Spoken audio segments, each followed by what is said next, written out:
Hello YouTube. So today the date is 7th of December 2025, and for the last 3 weeks we have been preparing for our UPSC prelims, and we are done with the subject of economy, and it's like one of the most important subjects for the prelims exam. And तो हमने ये decide किया कि एक बार जब economy आज last है economy का, तो हम लोग एक बार पूरा इकोनॉमी का स्टैटिक सिलेबस जो है उसको हम लोग एक बार कवर कर लेते हैं। और जब करंट अफेयर्स लास्ट लास्ट में जनवरी फरवरी के टाइम में हम लोग इस सब्जेक्ट का करंट अफेयर्स भी इसमें इंटीग्रेट कर देंगे। तो आज का यही प्लान है कि हम लोग पूरा का पूरा इकोनॉमी जो सब्जेक्ट है इसके स्टैटिक सिलेबस को एक बार में वन गो में कवर करेंगे। और पहले ही ये डिस्क्लेमर है कि हम लोग जो भी यहाँ पे अभी और मैं इंट्रोड्यूस करने वाला हूँ वो लोग सब कोई एस्पिरेंट्स हैं। तो हम लोग कोई यहाँ पे प्रोफेशनल टीचिंग नहीं कर रहे हैं, तो हम लोग पे कोई लायबिलिटी नहीं होना चाहिए। और आप लोग भी मेक श्योर करना कि आप लोग इसको बेसिक सोच की तरह नहीं पढ़ रहे हो। आपका इकोनॉमी ऑलरेडी कंप्लीटेड है, आपका इकोनॉमी का सारा कंसेप्ट क्लियर है, फिर आप ये वीडियो बस रिवीजन के लिए देख रहे हो कि 2 घंटा बैठे और पूरा इकोनॉमी रिवाइज हो गया। तो this video can only be use for that purpose and not for any basic purpose. ठीक है, तो अगर मैं इंट्रोड्यूस करूं तो you are going to listen to beautiful voices today apart from one usual ugly voice of mine. तो with me I have my brother Ansaj and a very dear friend Aditi, and I know that dear friend only for past couple of weeks, but and her favorite emoji is that like जो thumb वाला like emoji होता है, मुझे बस इतना ही पता है उसके बारे में। और अंसज भाई हमारे बहुत ही अच्छे हैं, इतना मुझे पता है इनके इंट्रोडक्शन। तो hello Aditi, hello Ansaj. Hi, Utsav. Thank you for the warm introduction. I'm flattered.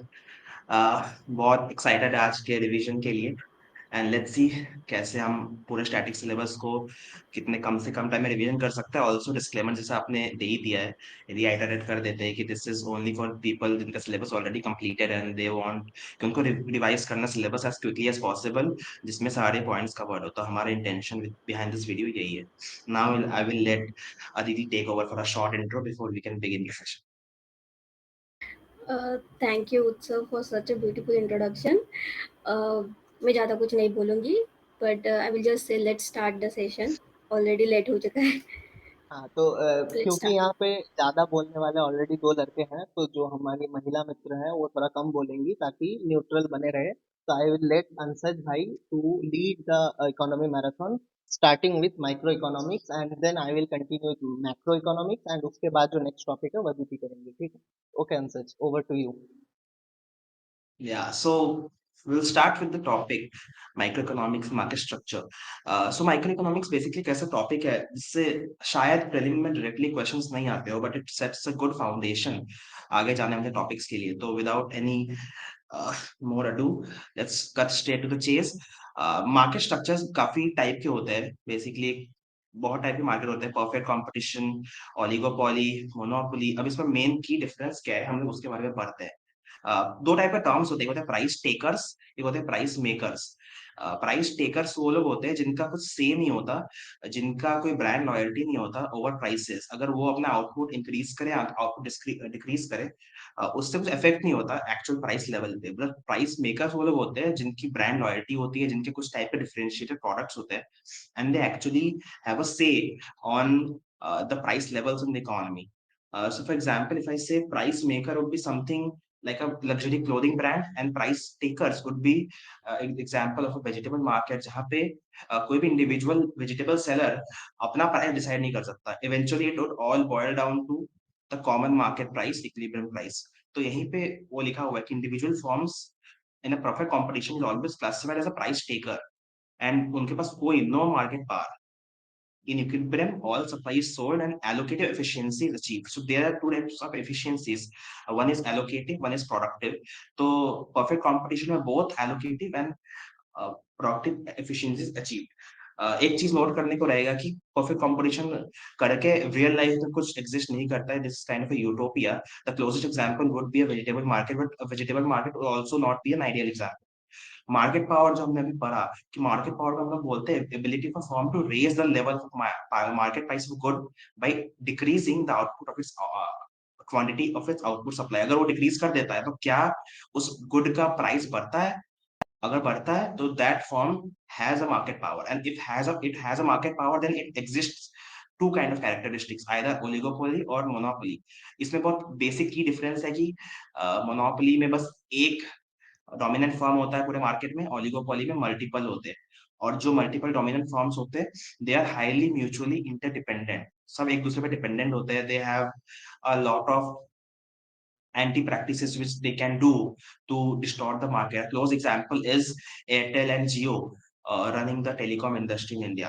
And इसी रीजन के लिए कंपटीशन कमीशन ऑफ इंडिया का गठन हुआ था। मोनोपोली का क्लोज एग्जांपल हो जाएगा Indian railways, which is administered and managed by IRCTC, which is managed by the government of India, which has a monopoly over Indian railways. मैंने आपको ऊपर बताया एलोकेटिव एफिशिएंसी के बारे में। There two types of efficiencies, allocative and productive. Allocative is when the quantity supplied exactly matches the quantity demanded, तो उसको हम लोग बोलेंगे एलोकेटिव एफिशिएंसी। वो सिर्फ परफेक्ट कंपटीशन में ही एग्जिस्ट करता है, not in imperfect competition like monopoly और ओलिगोपोली। अब हम लोग आते हैं सप्लाई डिमांड के ग्राफ पे। तो जिन्होंने भी ग्राफ से पढ़ाई की होगी, जैसे हमने शिरीन सर के थ्रू की है, तो उनको बेसिक ग्राफ आता होगा। ये डिमांड का कर्व हो गया, ये सप्लाई का हो गया। तो प्राइस फ्लोर तब होता है जब इक्विलिब्रियम प्राइस से ऊपर कोई प्राइस फ्लोर गवर्नमेंट सेट करती है, तो उस प्राइस को हम लोग बोलते हैं प्राइस फ्लोर। इससे क्या रिजल्ट होता है, अगर आप ग्राफ पे इसको ड्रॉ करोगे तो हमेशा इसमें सप्लाई ज्यादा हो जाता है और डिमांड कम रहता है, which results in surplus in the market. And in most cases में government procures this surplus। Price ceiling में क्या होता है, इसका उल्टा हो जाता है। प्राइस सीलिंग में the price is capped below the equilibrium price. इससे क्या होता है, शॉर्टेज आ जाता है मार्केट में। And what does shortage leads to? Most cases in real world, shortage of any product where the demand is higher than supply would lead to black marketing, hoarding, which are corrupt practices। अब topic आता है elasticity का। Elasticity काफी types के होते हैं, price elasticity, cross elasticity, income elasticity. इसमें से एक मेन टॉपिक है प्राइस इलास्टिसिटी ऑफ सप्लाई। इसका मतलब कि क्या सप्लाई बढ़ने से प्राइस में चेंज आता है, क्या प्राइस बढ़ने से सप्लाई में चेंज आता है। क्रॉस इलास्टिसिटी मतलब होता है कि क्या सब्स्टिट्यूट गुड जो रहता है, कॉम्प्लीमेंट गुड रहता है, उनके चेंज प्राइस में चेंज आने से अपना मेन गुड के क्वांटिटी डिमांडेड में क्या चेंज आता है, इनको बोलते हैं इलास्टिसिटी। तो इसका काफी सिंपल फॉर्मूला होता है, ये आपको रिवाइज करना पड़ेगा। Supply shocks is basically when the supply chain is affected either positively और negatively. A positive supply shock होता है तो जो एग्रीगेट सप्लाई का कर्व होगा वो आउटवर्ड मूव करेगा। अगर नेगेटिव सप्लाई शॉक होगा, जैसे हमको कोविड में आया था, तो वो इनवर्ड मूव करेगा, that would increase the price, general price level, and that would cause inflation. Next आए तो कॉस्ट ऑफ प्रोडक्शन का हम लोग आते हैं। Cost of production is basically the four factors of production. उसमें जो भी कॉस्ट लगता है एक सप्लायर को, that is cost of production. जब भी गवर्नमेंट सब्सिडीज देती है तो कॉस्ट ऑफ प्रोडक्शन कम होती है। जब गवर्नमेंट टैक्सेशन करती है, इनडायरेक्ट टैक्सेस लगाती है, तो cost of production leftward shift करता है और उससे प्राइस लेवल इंक्रीज होता है। सब्सिडी वाला point I think I already covered. अब आता है invisible hand of the market. Invisible hand का मतलब ये होता है कि जब भी market forces would always, and this is in the case of the free market, not in a market where government plays an interventionist role। free market में हर समय the market will make sure कि price will always stabilize at the market level। जैसे आपने यहाँ पे पढ़ सकते हैं, the current market price is below equilibrium, consumers feels a deficiency and upward pressure on price will eventually stabilize the market। और ये हम लोग सेकंड केस में भी दे सकते हैं, अगर करेंट मार्केट प्राइस ऊपर इक्विलिब्रियम से फिर डाउनवर्ड प्रेशर आएगा। तो अगर एक फ्री मार्केट में price can never be above or below the equilibrium, it will always be at equilibrium। But the thing is, in real world, nothing as such a free market exists। most economies in the world are mixed economies। so ये equilibrium, price equilibrium is a utopian concept, I would say। law of supply and law of demand is very easy। उसके basis पे graph बनता है where supply quantity supplied is directly proportional to the price level and quantity demanded is inversely proportional to the price level। अब हम आते हैं public goods पे। Public goods के लिए बस आपको दो कीवर्ड्स याद रखने हैं, नॉन राइवलरी एंड एक और कीवर्ड जो यहाँ पे आई थिंक मेंशन नहीं है, which is non exclusionary. Non rivalry मतलब ये होता है कि जब आप ही कंज्यूम करते हो, उसका मतलब ये नहीं कि कोई दूसरा ही कंज्यूम नहीं कर सकता, मतलब राइवलरी नहीं है इसमें, सब कर सकते हैं। And second is non exclusionary, आप किसको इससे एक्सक्लूड नहीं कर सकते पब्लिक गुड यूज करने से। इससे एक प्रॉब्लम लीड होता है which is called a free rider problem. And इसी फ्री राइडर प्रॉब्लम के चलते government does the process which is called taxation, जो हम लोग नेक्स्ट पढ़ने वाले हैं। टैक्सेशन में क्या होता है कि जो अल्टीमेट अपॉर्चुनिटी कॉस्ट होता है of producing public goods is borne by the general public, और to be more specific it is borne by the tax payers, because general public is हर कोई भी टैक्स पे नहीं करता, एटलीस्ट डायरेक्टली टैक्स पे नहीं करता, इनडायरेक्ट टैक्स तो ऑलमोस्ट सभी पे करते हैं। अब there are two types of goods, merit goods and demerit goods, which is often called negative externalities. Merit goods होता है which is underproduced, जिनका social utility is oftentimes more, lot more than the private utility, which is it being produced in a free market. So what the government does is they intervene and put subsidies, जिससे जो उनका aggregate जो average utility है that moves closer to the social optimal utility level.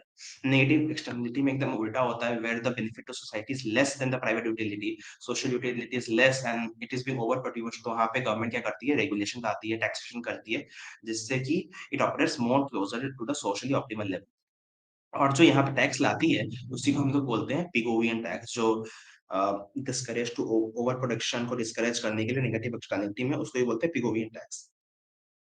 Consumer behaviour, consumer surplus, consumer demand, ये काफी basic concepts है। Veblen and Giffen effect, Veblen and Giffen effect are the two effects which defies the laws of demand. It is when your income rises, uh, as and when your price for that good also rises. So basically क्या होता है, हमने क्या पढ़ा है law of demand में कि quantity demanded is inversely proportional to the price of the good.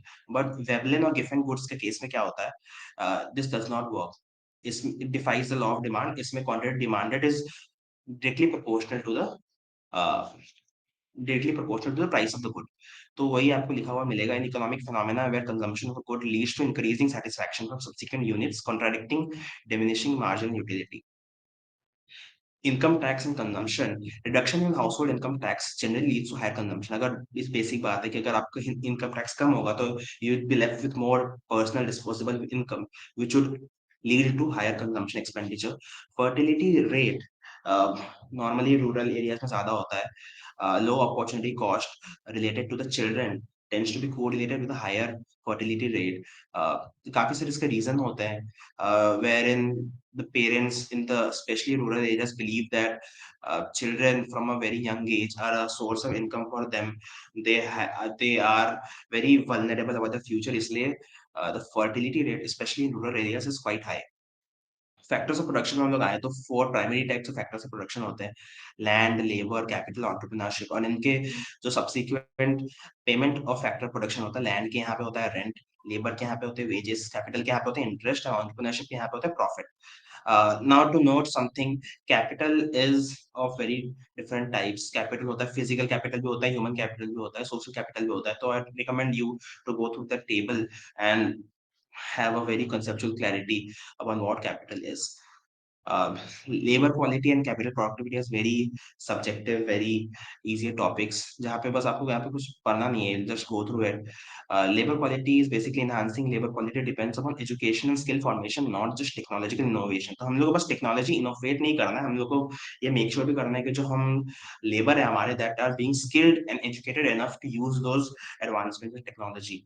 And जब हम लोग करेंगे, जब हम लोग एसेंशियल इंफ्रास्ट्रक्चर मेंटेन करेंगे, जब हम लोग labor quality को enhance करेंगे through skill formation, then ultimately what it would lead to is capital productivity, and India would be a capital productive country. Now I pass on to Utsav, who would continue with national income and circular flow. Over to you, bro.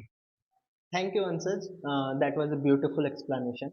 And just before I move forward with the macroeconomics part and the national income accounting, I just want to mention that it's taking a bit of time in the initial topics because the initial topics are very conceptual in nature, and to understand the complete economy, we need to have a very good understanding of the initial topics like microeconomics, macroeconomics. And I'm sure that once these two, three topics gets exhausted, and we'll be able to quickly just go through the rest of the topics like poverty and unemployment. There are no like big concepts there are just facts and some concepts, some terms, and we should be able to complete it. Okay, without a further ado, let's continue with the national income accounting and circular flow. Okay, तो सबसे पहला जो topic है national income accounting का, इसमें हम लोग को एक चीज याद रखना कि हम लोग इसको प्रीलिम्स पॉइंट ऑफ व्यू से देख रहे हैं, तो हम लोग इस पे हाईलाइट वही चीजें मेनली करेंगे जो हम लोग का प्रीलिम्स के लिए बहुत ज्यादा इंपॉर्टेंट है, ठीक है। तो जैसे अगर हम लोग नेशनल इनकम अकाउंटिंग में देखें, तो आपको प्रीलिम्स में कोई ये नहीं पूछेगा कि नेशनल इनकम अकाउंटिंग का डेफिनेशन क्या है, आपको यही पूछेंगे कि ये नेशनल प्रोड्यूस करता है कि आउटसाइड नेशनल प्रोड्यूस करता है, ठीक है। तो you should make sure to understand the UPSC traps,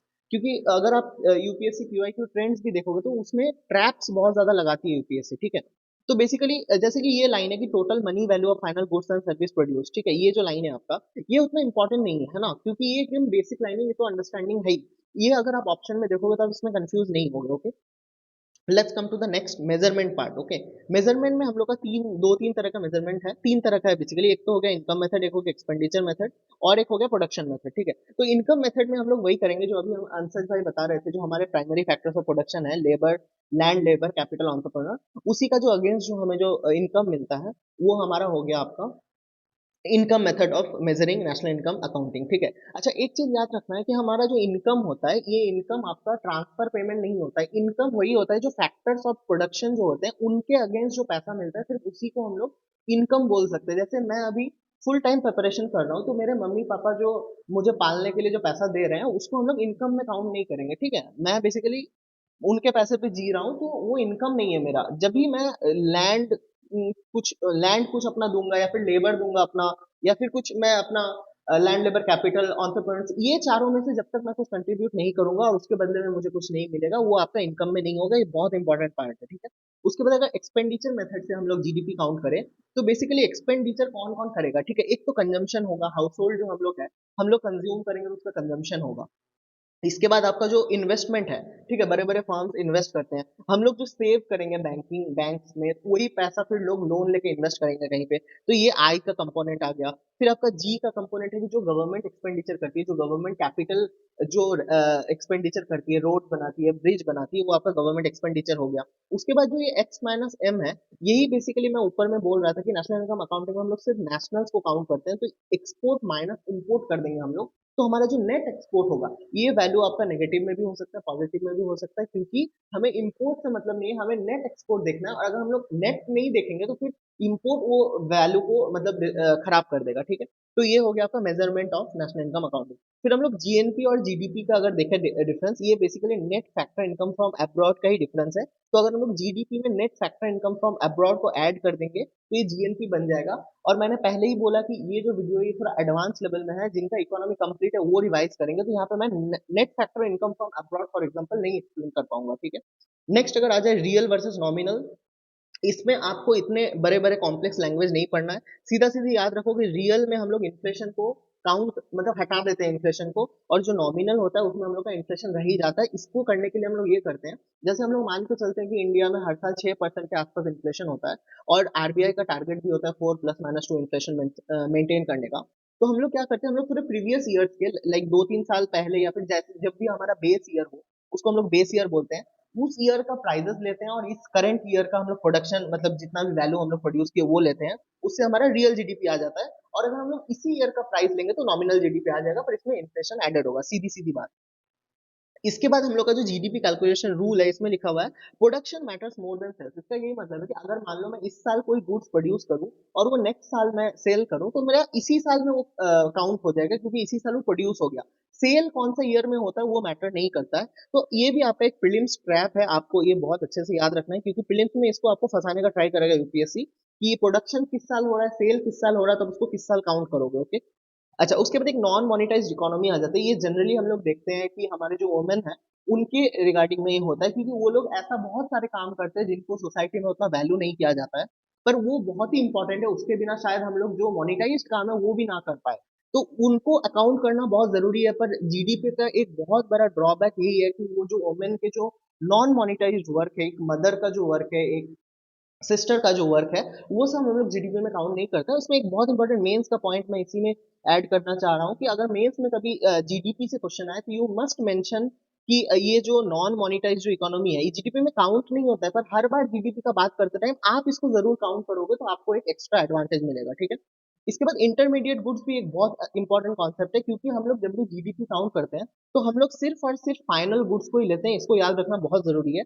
क्योंकि अगर हम लोग कोई भी चीज का इंटरमीडिएट गुड्स को भी काउंट करने लगे तो उसमें हमारा डबल काउंटिंग होगा। तो इसी को डबल काउंटिंग को अवॉइड करने के लिए हम लोग सिर्फ और सिर्फ फाइनल गुड्स को ही काउंट करते हैं। अच्छा, उसके बाद हम लोग का जो जीडीपी और जीवीए का कॉन्सेप्ट है, ये कुछ भी नहीं है बेसिकली। जीवीए अगर सिर्फ और सिर्फ लिखा रहे आपका कहीं पे, तो आप ये समझ जाना कि जीवीए बेसिक प्राइस पे लिखा हुआ है और जीडीपी आपका मार्केट प्राइस पे लिखा हुआ है। अगर इसमें कुछ मेंशन नहीं किया हो ऑलरेडी, तो आपको यही मान के चलना है, बाय डिफॉल्ट यही होता है, ठीक है। और अगर आपको बेसिक प्राइस मार्केट प्राइस नहीं आता है तो you should study it from somewhere. पर मैं अभी एकदम शॉर्टकट में बताऊं तो अगर जो आपका फैक्ट्री में प्रोड्यूस हुआ वो हुआ आपका फैक्टर कॉस्ट, फिर इस पे अगर प्रोडक्शन टैक्स हम लोग ऐड कर देंगे और प्रोडक्ट सब्सिडीज माइनस कर देंगे, प्रोडक्शन सब्सिडीज, तो ये बन जाएगा आपका बेसिक प्राइस। और इसी में अगर प्रोडक्ट टैक्स हम लोग ऐड कर देंगे और प्रोडक्ट सब्सिडीज माइनस कर देंगे तो ये बन जाएगा मार्केट प्राइस। और इसी में अगर उल्टा कभी आना हो, मार्केट प्राइस से बेसिक प्राइस आना हो, तो हम लोग माइनस टैक्स कर देंगे और प्लस सब्सिडीज कर देंगे, ठीक है। इसके बाद आपका जो आता है नेक्स्ट टॉपिक, वो आपका मिक्स्ड इनकम होता है, ठीक है। जैसे कि मान लो कि कोई एक चाय का दुकान चला रहा है कोई, तो चाय का दुकान में मान लो आपका चाय वाला हम लोग का देश में तो बहुत फेमस है फॉर वेरियस रीजंस, ठीक है। तो चाय का दुकान कोई चला रहा है तो इसी का एग्जांपल लेते हैं। तो चाय का दुकान में मान लो कोई पहले जाके झाड़ू दे रहा है, ठीक है। फिर वो कप धो रहे हैं, ठीक है। फिर चाय बना भी रहे हैं, फिर उसमें प्लानिंग भी कर रहे हैं एंटरप्रेन्योरशिप का। फिर उसका जो प्रॉफिट है वो खुद ही ले रहा है, एक ही आदमी कर रहा है, तो उसको मिक्स्ड इनकम बोलेंगे, क्योंकि इसमें हम लोग अलग अलग सेग्रीगेट नहीं कर सकते हैं कि लेबर को क्या हो रहा है, कैपिटल क्या हो रहा है, प्रॉफिट क्या हो रहा है, ठीक है। अच्छा, ट्रांसफर वर्सेस इनकम मैंने पहले ही बता दिया कि मैं एकदम बेरोजगार आदमी हूँ और मुझे जो भी मिलता है वो सब ट्रांसफर है, मेरा कोई इनकम नहीं आता, ठीक है। अच्छा, ठीक है। उसके बाद जो सर्कुलर फ्लो ऑफ इनकम होता है, इसमें हम लोग का इक्विलिब्रियम कंडीशन तब होता है क्लोज्ड इकोनॉमी में, जब हम लोग का डिमांड और सप्लाई इक्वल हो जाए तो क्लोज्ड इकोनॉमी में इक्विलिब्रियम हो जाएगा, ठीक है। और डायनामिक इक्विलिब्रियम कब होगा, जब हमारा लीकेज और इंजेक्शन इक्वल हो जाए। लीकेज इंजेक्शन आपको अगेन मैं बोल रहा हूँ कि आपको जो टॉपिक वाइज वीडियोस है मेरे चैनल में भी है, कहीं और से भी आप देख सकते हो, बेटर चैनल से, ठीक है। उसमें भी आपका ये एक्सप्लेन किया होगा लीकेज क्या है और इंजेक्शन क्या है। बेसिकली अगर इकोनॉमी से पैसा बाहर जा रहा है, जैसे सेविंग कर लेंगे तो मनी मल्टीप्लाई नहीं होगा ना, और जो आपका टैक्सेस है तो वो आपका लीकेज हो जाएगा। और आपका जो इंजेक्शन में इन्वेस्टमेंट, गवर्नमेंट स्पेंडिंग, ये सब आ जाएगा, ठीक है। मतलब जो इकोनॉमी में पैसा ऐड कर रहा है। इसके बाद पैराडॉक्स ऑफ थ्रिफ्ट आता है। इसमें बेसिकली वही है कि अगर मान लो हाउस होल्ड सेविंग्स इंक्रीज कर दे, ठीक है, और फर्म्स इन्वेस्टमेंट ना बढ़ाए, तो इसमें रिडक्शन हो जाएगा हमारा, ठीक है। तो देखना होगा कि लीकेज और इंजेक्शन हमेशा इक्वल रहे, वरना फिर हम लोग का कुछ ना कुछ डिसबैलेंस क्रिएट होगा, ठीक है। उसके बाद ये फाइनेंशियल इंटरमीडिएशन इतना कुछ इंपॉर्टेंट नहीं है। शॉर्ट रन इक्विलिब्रियम और लॉन्ग रन इक्विलिब्रियम, हमको एक चीज याद रखना है, मनमोहन सिंह जो हमारे फॉर्मर, जो ऑनरेबल फॉर्मर प्राइम मिनिस्टर थे हमारे, मनमोहन सिंह जी सर, उन्होंने बोला था कि in the long run we all are dead. तो लॉन्ग रन में इकोनॉमी का टेंशन नहीं करना होता है, शॉर्ट रन में करना होता है, क्योंकि शॉर्ट रन में बहुत ज्यादा आपका वल्नरेबल होता है सारी चीजें। तो ये शॉर्ट रन इक्विलिब्रियम हो गया आपका, ठीक है। एक होता है रेसेशनरी गैप, एक होता है इन्फ्लेशनरी गैप। तो अगर किसी ने शिवन सर से पढ़ा है तो उन्होंने एक पोटेंशियल जीडीपी का ग्राफ बताया था। अगर पोटेंशियल जीडीपी के बाहर प्रोड्यूस हो रहा है तो वो हो गया आपका इन्फ्लेशनरी गैप, और अगर पोटेंशियल जीडीपी के अंदर प्रोड्यूस हो रहा है, मतलब उससे कम प्रोड्यूस हो रहा है, तो वो हो गया रेसेशनरी गैप। सीधी सीधी बात है। उसके बाद शॉर्ट रन और लॉन्ग रन मैंने पहले ही बता दिया। शिफ्टर्स ऑफ एडी की डिमांड, एग्रीगेट डिमांड का जो कर्व है वो कैसे शिफ्ट होगा, ठीक है। वो बढ़ेगा या कम होगा तभी, अगर टैक्स कट हो गया, मान लो टैक्स कम हो गया हमारे नेशन में, तो हम लोग ज्यादा खर्च कर पाएंगे। और अगर मान लो हमारा एमपीएस इंक्रीज हो गया, ठीक है, जैसे कि सेव करने हम लोग ज्यादा लग गए थे, हम लोग कम खर्च कर पाएंगे। सीधी सीधी बात है, हम लोग डिमांड को उस हिसाब से शिफ्ट कर सकते हैं, लेफ्ट या राइट। और जरूरी नहीं है कि सब कोई ग्राफ से ही पढ़ा हो, तो अगर आपने ग्राफ से नहीं पढ़ा है तो आप लोग जैसे भी याद रखते हो कि एग्रीगेट डिमांड कब बढ़ता है कब कम होता है, उस हिसाब से आप कर सकते हो। तो we I think you are done with two most important topics like micro economics और मैक्रो इकोनॉमिक्स। अब जो छोटी मोटी चीजें बची हैं, ये दो टॉपिक में यही लास्ट कॉन्सेप्चुअल चीजें हैं, इसी में बस टाइम लगेगा। इसके बाद से आप देख सकते हो बहुत ही जल्दी जल्दी हो जाएगा। तो over to you Aditi.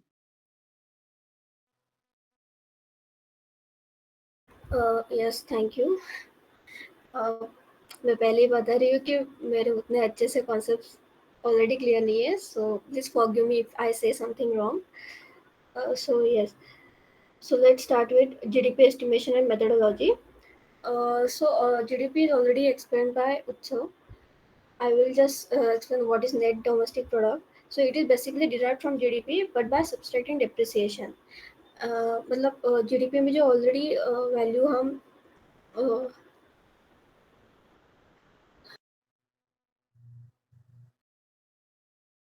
net domestic product is basically derived from GDP but by subtracting depreciation.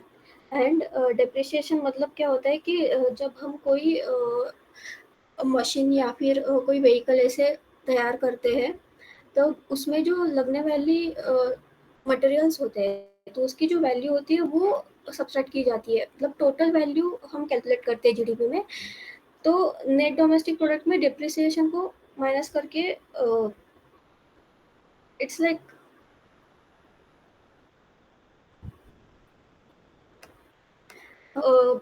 Let's go to base year criteria. So base year criteria क्या होता है कि यूजुअली हमारे एक बेस हम तैयार करते हैं कि उसके ऊपर आने वाले ईयर्स जो है उसके उनके हम मतलब ये स्टेबल ईयर होता है एक तरह से, मेजर मतलब it is a stable year without major structural changes और production shocks.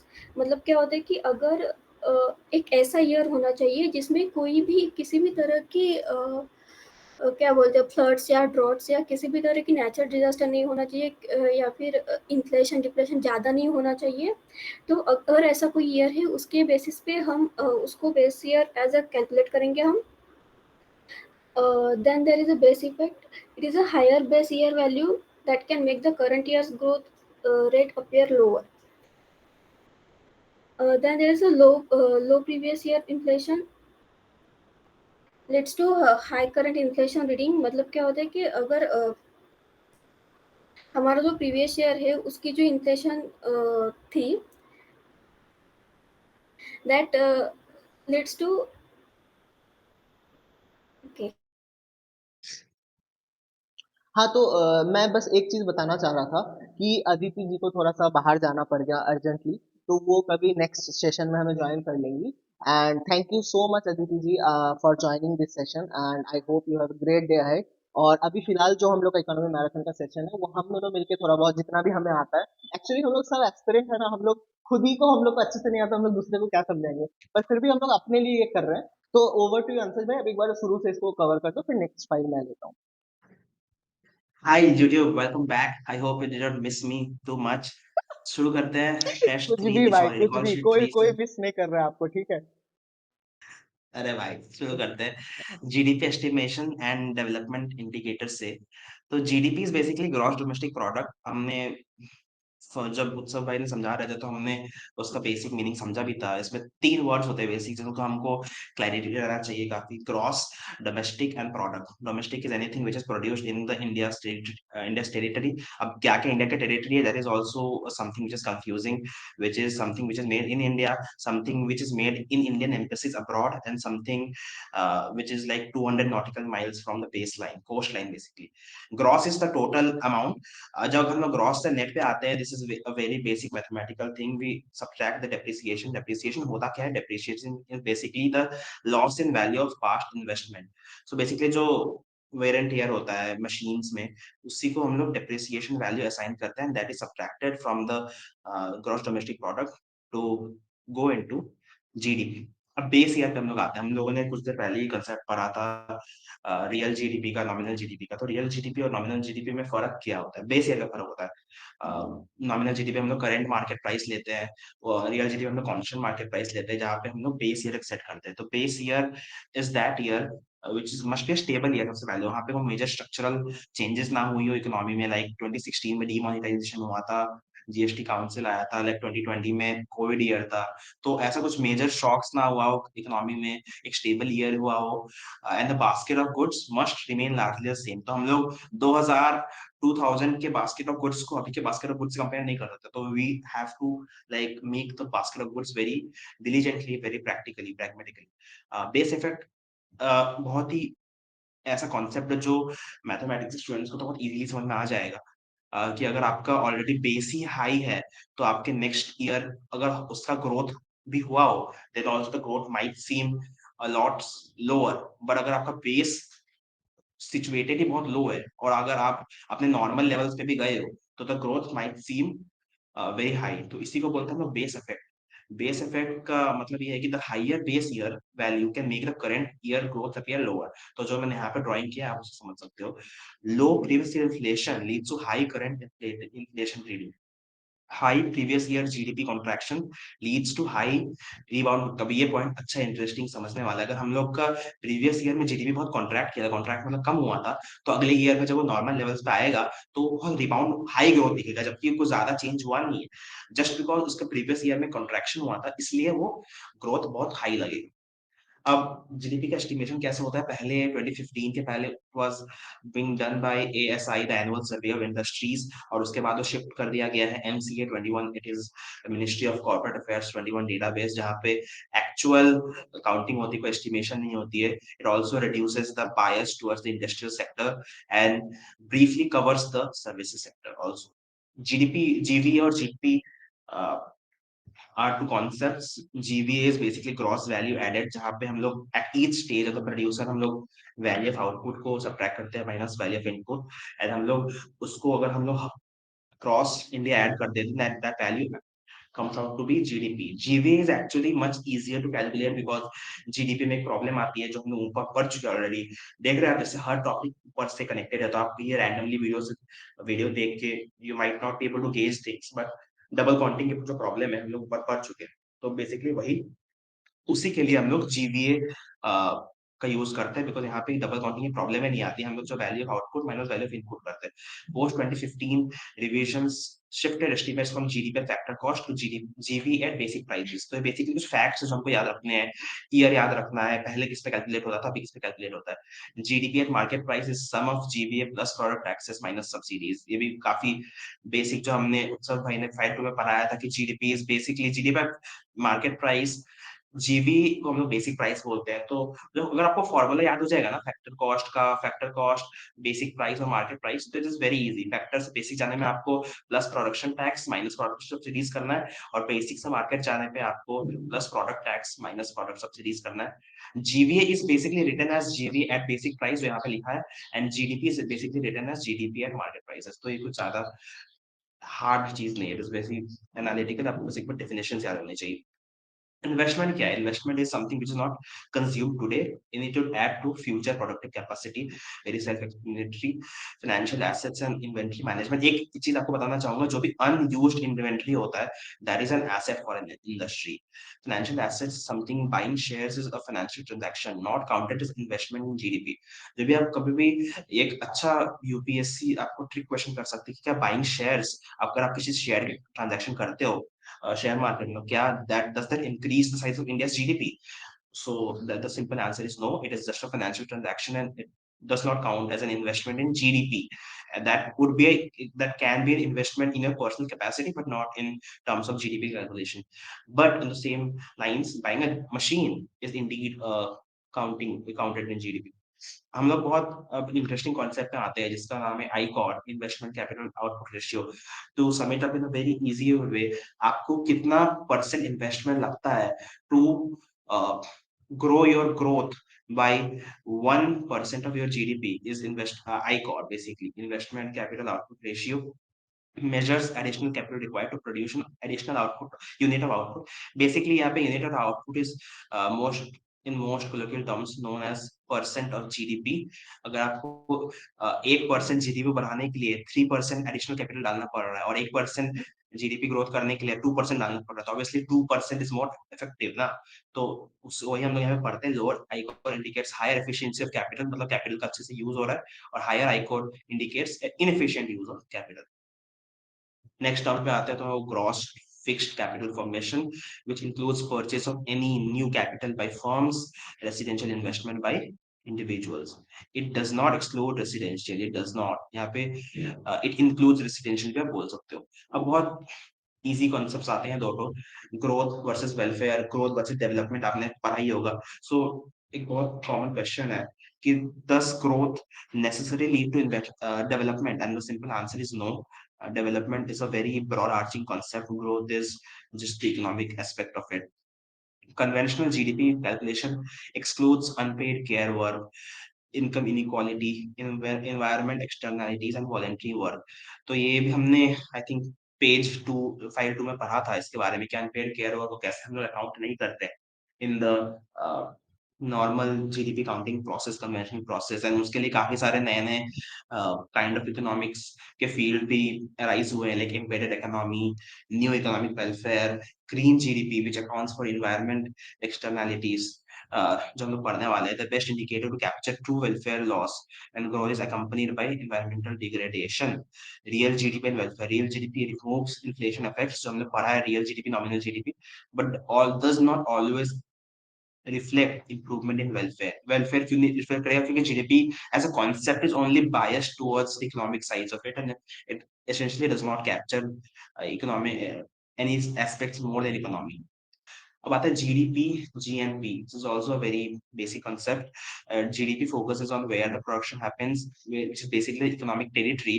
It would also include foreigners who produce in India. If I talk about India, then foreigners producing in India is also counted in GDP. But in GNP, as the name suggests, gross national product. So here it focuses on who is producing. So an Indian citizen producing in USA is counted in GNP and not in GDP. इसका formula I think हमने पहले पर देखा हुआ है. GDP is equal to GNP plus NFIE, which is net factor income from abroad.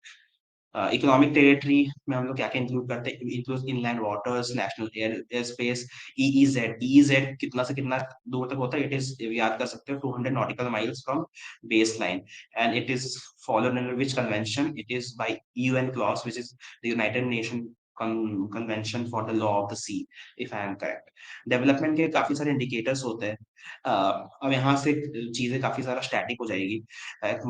MPI होता है, it measures डेप्रिवेशंस in 3 aspect होता है, हेल्थ पे, एजुकेशन पे, स्टैंडर्ड ऑफ लिविंग पे. ये this is basically the geometric mean of 3 terms, if I am correct. HDI is a quantitative index जहाँ पे काफी सारे पैरामीटर्स को हम लोग ओवरलुक करते हैं और लुक अपॉन करते हैं, which is health, education, living standards. Gross national happiness is a indicator which was started by Bhutan, if my memory serves me right. It includes both quantitative and qualitative. तो यहाँ पे आपको UPSC check कर सकता है कि Human Development Index is only quantitative, whereas gross national happiness is quantitative as well as qualitative. It includes subjective well-being, culture, psychology, whereas in HDI it excludes subjective well-being. Um, human development index के बस 3 ही criteria, health, education, living standards. I think I missed a point earlier. MPI को 2 तरीके से calculate करते हैं. Global MPI होता है which is calculated by the UNDP, and India का होता है which is calculated by the NITI Aayog. India के एमपीआई कैलकुलेशन 2 एडिशनल इंडिकेटर्स भी काउंट होते हैं, which is a bank account and antenatal health. ये सब कुछ-कुछ पॉइंट्स जो आपके एग्जाम्स में आ सकते हैं आपको कंफ्यूज करने के लिए. जो टेक्नोलॉजी यूज होता है इंडियन एमपीआई कैलकुलेट करने में, I think it is called in general कोई भी एमपीआई कैलकुलेट करने में, इट इज एल्कायर फोस्टर टेक्नोलॉजी और the mathematics behind it. SDG scorecard is a scorecard which assesses economic, social, and environmental progress simultaneously. India's Niti Aayog publishes the SDG India Index annually. The India Index is basically a kind of competitive federalism which is happening between states.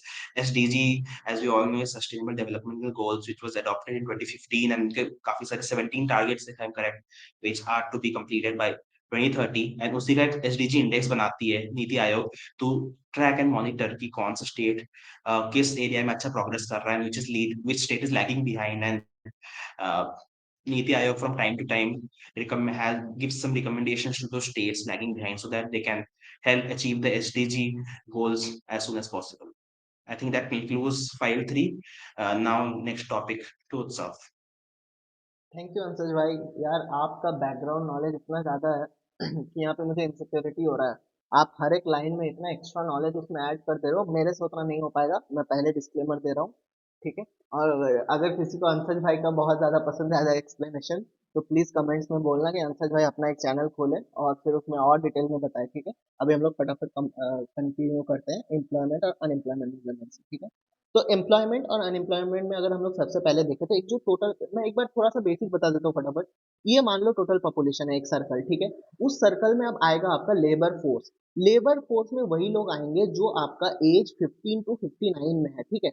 भले ही कोई 15 से नीचे या 59 से ऊपर, जैसे हमारे honourable prime minister Modi ji हैं, वो 59 प्लस है एज में, तो वो हमारे लेबर फोर्स में नहीं आते हैं. बट आई एम श्योर कि वो हमारे most of the Indian citizen से बहुत ज्यादा काम करते हैं, ठीक है. तो वो हम लोग लेबर फोर्स में टेक्निकल डेफिनेशन के अकॉर्डिंग नहीं लेंगे, ठीक है. और फिर लेबर फोर्स में वो लोग आएंगे आपका एक्टिवली सीकिंग वर्क जो करेंगे, उनको फिर हम लोग कंसिडर करेंगे कि इनमें से जो लेबर फोर्स में है उनमें से कौन एक्टिवली वर्क सीक कर रहा है, ठीक है. मतलब जरूरी नहीं है कि आप अगर, जैसे कि अभी हम लोग जो वीडियो रिकॉर्ड कर रहे हैं, ठीक है, तो हम लोग एम्प्लॉयड है कि अनएम्प्लॉयड है. तो अकॉर्डिंग टू डेफिनेशन हम लोग अभी अनएम्प्लॉयड नहीं है, ठीक है. एम्प्लॉयड तो नहीं है, पर हम लोग अनएम्प्लॉयड भी नहीं है। अनएम्प्लॉयड होने के लिए आपका क्राइटेरिया जो है वो है कि आपको सबसे पहले तो आपको एक्टिवली वर्क सीक करना होगा। हम लोग अभी एक्टिवली वर्क सीक नहीं कर रहे हैं, हम लोग वेट कर रहे हैं कि कब यूपीएससी फॉर्म निकालेगा, हम लोग फॉर्म भरेंगे और अगर यूपीएससी नहीं होता है हम लोग फिर से यूपीएससी का प्रिपरेशन करेंगे। तो अभी हम लोग अनएम्प्लॉयमेंट के कैटेगरी में नहीं आएंगे, ठीक है। तो यूपीएससी आपको ऐसे करके ट्रैप कर सकता है, ठीक है। अच्छा, अब अगर हम लोग यहाँ पे देखिए क्या लिखा हुआ है, तो आप देखो सबसे पहले लिखा हुआ है लेबर फोर्स पार्टिसिपेशन रेट, ठीक है। ये है it is the proportion of working age population in in that is currently in the labour force, ठीक है। तो बेसिकली कि आइदर एम्प्लॉयड हो या फिर एक्टिवली सीकिंग वर्क हो, तभी हम उसको लेबर फोर्स में काउंट कर पाएंगे, ठीक है। तो ये प्रोपोर्शन कैसे आ जाएगा, it is the proportion of working age population in in that is currently in the labour force, ठीक है। तो उसके बाद ये आपका लेबर फोर्स हो गया, इसका फॉर्मूला भी दिया हुआ है labour force by working age population into 100, ठीक है। ये स्क्वायर नहीं है, गलती से लिखा हुआ है, 100 होगा इनटू, बस, ठीक है। तो लेबर फोर्स मैंने आपको बता दिया कि लेबर फोर्स कौन होगा, जो आपका एक्टिवली वर्क सीक कर रहा है। और उसके बाद आएगा वर्किंग एज पॉपुलेशन या फिर टोटल टोटल पॉपुलेशन कोहोर्ट भी होता है, शिवेन सर के नोट्स में ऐसा ही कुछ है। एक्चुअली प्रॉब्लम क्या है ना कि ये जो लेबर फोर्स है ये एक तो नेशनली भी मेजर किया जाता है और फिर एक इंटरनेशनली भी मेजर किया जाता है। जैसे अभी अंशज भाई बता रहे थे, जो मल्टी डायमेंशनल पॉवर्टी इंडेक्स है, एक तो उसका ग्लोबल है जो यूएनडीपी करता है, एक फिर नेशनल है जो नीति आयोग करता है। तो ऐसा करके ना बहुत ज्यादा कंफ्यूजन होता है कि एक्चुअली में कौन सा फॉर्मूला है। तो ये थोड़ी बहुत ना इसमें डिस्क्रिपेंसीज होती रहती है। हम लोग को थोड़ा सा इसका स्टैंडर्ड सोर्सेज या फिर यूपीएससी पीवाईक्यू का सोल्यूशन देख के इसका पता करना होगा, ठीक है। नेक्स्ट अगर हम लोग देखें तो अनएम्प्लॉयमेंट रेट अगर हम लोग देखें तो उसका जो फॉर्मूला है वो है unemployed person by labour force, ठीक है। तो मैं अभी लेबर फोर्स में हूँ क्या, सबसे पहले ये बताओ आप। तो मैं लेबर फोर्स में हूँ ही नहीं, क्योंकि मैं एक्टिवली वर्क सीख ही नहीं कर रहा हूँ, तो मैं अनएम्प्लॉयमेंट में तो काउंट ही नहीं होऊंगा, ठीक है। अच्छा, उसके बाद वर्कर पॉपुलेशन रेशियो, इसमें बेसिकली आपका हो जाएगा कि नंबर ऑफ पर्सन एम्प्लॉयड पर 1000 person in the total population, ठीक है। पर 1000 में आपको कितने लोग एम्प्लॉयड है, उससे हम लोग वर्कर पॉपुलेशन रेशियो निकाल सकते हैं, ठीक है। इसके बाद एक बहुत ही इंपॉर्टेंट जो पॉइंट है, ये शिवन सर ने भी पढ़ाया था क्लास में, नेचुरल रेट ऑफ अनएम्प्लॉयमेंट, ठीक है।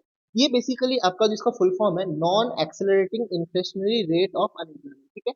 इसका शॉर्ट फॉर्म नायरू है।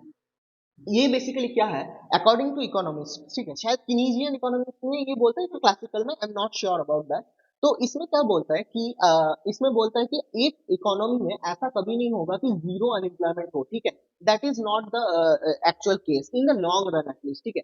इन द लॉन्ग रन कभी इन्फ्लेशनरी गैप के टाइम पे हो सकता है, ठीक है। पर जो आपका नेचुरल स्टेबल जो है, जो लॉन्ग रन में जो स्टेबल रहेगा, वो आपका एक नेचुरल रेट रहेगा, और वो नेचुरल रेट ऑफ अनएम्प्लॉयमेंट हमेशा इकोनॉमी में रहेगा, ठीक है।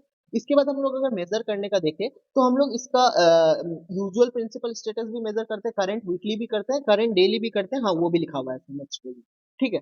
तो ये कौन करता है, एनएसओ करता है और पीएलएफएस करता है, ठीक है। तो यूजुअल प्रिंसिपल स्टेटस में क्या है, बेसिकली आपका जो रेफरेंस पीरियड है वो बहुत ज्यादा लॉन्ग है, ठीक है। तो इससे इंटेंसिटी का पता नहीं चलता है, सीजनलिटी का पता नहीं चलता है, ठीक है। इंटेंसिटी नहीं, सीजनलिटी होता है इसमें वर्ड, ठीक है, कि कौन सा सीजन में बेसिकली अनएम्प्लॉयमेंट ज्यादा है या फिर कौन सा सीजन में अनएम्प्लॉयमेंट कम है। तो इसका क्राइटेरिया क्या है, अगर यूपीएस का देखें, यूजुअल प्रिंसिपल स्टेटस का, a person is employed if they work for the majority of the year more than 183 days. तो 365 का हाफ प्लस 183 डेज, अगर कोई 183 डेज से ज्यादा वर्क करे तो ही हम उसको बोलेंगे यूजुअल प्रिंसिपल स्टेटस में, ठीक है।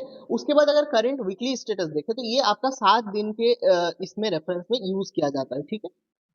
उसके बाद आपका इसमें क्राइटेरिया क्या होता है कि employed if work for at least 1 hour on at least 1 day. तो अगर आप हफ्ते में एक दिन में 1 घंटा भी काम करते हो, आपको जॉब मिलता है, तो आप करंट वीकली स्टेटस के अकॉर्डिंग एम्प्लॉयड हो जाओगे, ठीक है। उसके बाद आपका सेंसिटिविटी, इसमें वही मैं बता रहा था कि ये मोर सेंसिटिव है, सीजनल है, ठीक है। सीजनलिटी इसमें मेजरिंग होता है, और जो आपका प्रिंसिपल स्टेटस है उसमें सीजनलिटी वो नहीं होता है कैप्चर। इसके बाद जो करंट डेली स्टेटस है, इसमें है कि ईच डे के लिए होता है, ठीक है। इसका जो आपका यूजेस है, ये बेसिकली हम लोग का जनरल जो आपका काउंटिंग होता है उस पे नहीं होता है, एक CMIE करके है, centre for monitoring Indian economy, उसके लिए ये थोड़ा बहुत काम का होता है, ठीक है। इसको पार्शियल वर्क भी कहते हैं हम लोग, ठीक है।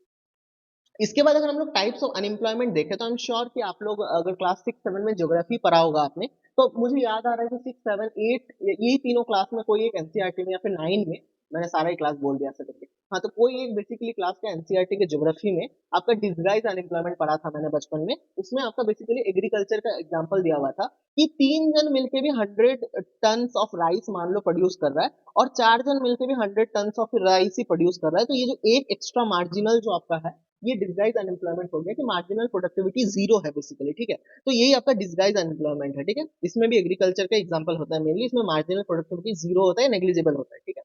उसके बाद साइक्लिकल अनएम्प्लॉयमेंट अगर हम लोग देखें तो इसमें लिखा हुआ है कि cause by deficiency in aggregate demand typically during recession, ठीक है। अगर मान लो रेसेशन हो जाए तो हम लोग उस टाइम पे जो हम लोग का जो अनएम्प्लॉयमेंट कॉज होता है उसको हम लोग साइक्लिकल अनएम्प्लॉयमेंट कहते हैं। और इसका रेमेडी देती है केनीजियन थ्योरी, वो काउंटर साइक्लिकल जो अपना इकोनॉमिक पॉलिसीज देती है, वो फिजिकल स्टिमुलस का बात करती है कि अगर डिमांड कम हो रहा है तो डिमांड बूस्ट करने के लिए हम लोग या तो ईज मॉनिटरी पॉलिसी यूज कर सकते हैं या तो फिजिकल पॉलिसी में थोड़ा ईज कर सकते हैं, जिससे कि हम लोग का डिमांड फिर से थोड़ा सा स्टिमुलस मिले उसको डिमांड का और वो फिर से बूस्ट हो, ठीक है। इसके बाद आता है स्ट्रक्चर अनएम्प्लॉयमेंट। इसका मैं लाइंस पढ़ने नहीं जाऊंगा, मुझे जितना आता है मैं वही समझा देता हूँ, फटाफट हो जाएगा।